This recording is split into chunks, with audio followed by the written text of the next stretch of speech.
بسم الله الرحمن الرحیم. د لالونو قدر د پیج درنو قدمونو لیدونکو سلامونه، نیکې هیلې احترامات درته وایم. قدرمن دوستانو، د نورستان ولایت پارون ولسوالۍ ته راغلي یو. د ملګرو سره هم څو شعرونه دي او زه به هم در سره څه خپل شعرونه او څه د نورو شاعرانو شریک کړم. خوږجان صاحب وایي پرون له نازه په شونډو ورزورل غاښونه، پرون له نازه په شونډو ورزورل غاښونه، بیا مې په خوب کې بېګا ټوله شپه چیچل غاښونه. او په دغه تمه چې به کله د یتیم زلمی شي، په دغه تمه چې به کله د یتیم زلمی شي، مور به په خوله کې راله هر وخت شمارل غاښونه. او مونږه سړه ډوډۍ وه سپوره پرې خوړلې مدام، نن په تاوده ډوډۍ مې ځکه برېښېدل غاښونه. څو بیتونه نور دي وایي په الله او په رسول خو د یقین شي، چې ته راشې زړه مې خوږ لکه ګبین شي. باور وکړه د اسمان چې څنګه شین دی، چې ته لاړ شې زړه مې دغسې تک شین شي. ما سره د جعفر الماس یو غزل دی، مهرباني وایي سپرلی دی په وطن په زړه کافره که راځې، سپرلی دی په وطن په زړه کافره که راځې، ځواني په تېرېدو ده مسافره که راځې. او ما پرېږده خپل بچي دې یادوي سحر ماښام، ما پرېږده خپل بچي دې یادوي سحر ماښام، بېګا هم اوده شوي په نهره که راځې. ته نه وینې دا وینې وینې ژوند د پښتنو، مننه وایي ته نه وینې دا وینې وینې ژوند د پښتنو، راځه که نه د امن پیغمبره که راځې.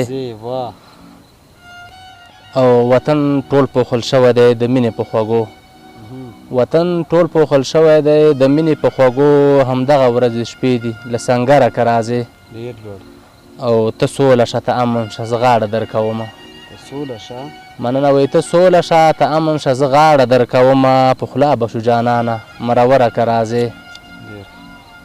ای راشه چې الماس کړي غزلو باندې دم، ای راشه چې الماس کړي غزلو باندې دم، ای راشه له سندرو نه منکره که راځې.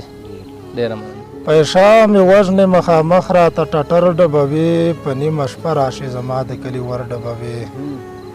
مجرم خو ته یې چې شراب او وسله تا سره ده، مجرم خو ته یې چې شراب او وسله تا سره ده، په یو اپین باندې زما کامو ټبر ډبوي. تا کور په کور جوړه جګړه کړه تماشه یې کوي، ته ورته صرف بنډلونه د ډالر ډبوي. په خاوند سترګې برګوي ستا د قانون جنکۍ، په خاوند سترګې برګوي ستا د قانون جنکۍ، دیموکراسۍ کې اوس په ښځو باندې نر ډبوي.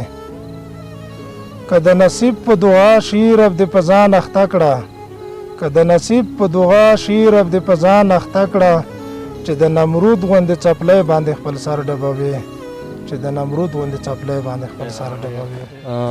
نصیب صاحب ډېره مننه. زه هم یو 4 بیتونه لرم د زید الرحمن عجز. عجز صاحب وایي چې په بیل بیل نغري کې به په اور خفه کېده، په بیل بیل نغري کې به په اور خفه کېده، د ورور په بېلېدو به رانه خور خفه کېده. او چې چرته به ما هم کو صفت د نورو ژبو، چې چرته به ما هم کو صفت د نورو ژبو، له مانه به په دې خبره مور خفه کېده. او د لور په شانې نه ساتله سپکه یې ګڼله، د لور په شانې نه ساتله سپکه یې ګڼله، او د خواښې نه به خامخا انګور خفه کېده. او خوشحاله د خاوند سره هغه نه وه منم، خو خوشحاله د خاوند سره هغه نه وه منم، خو مجبوره وه د مور او پلار په کور خفه کېده. ډېره مننه ټول درنو ملګرو نه.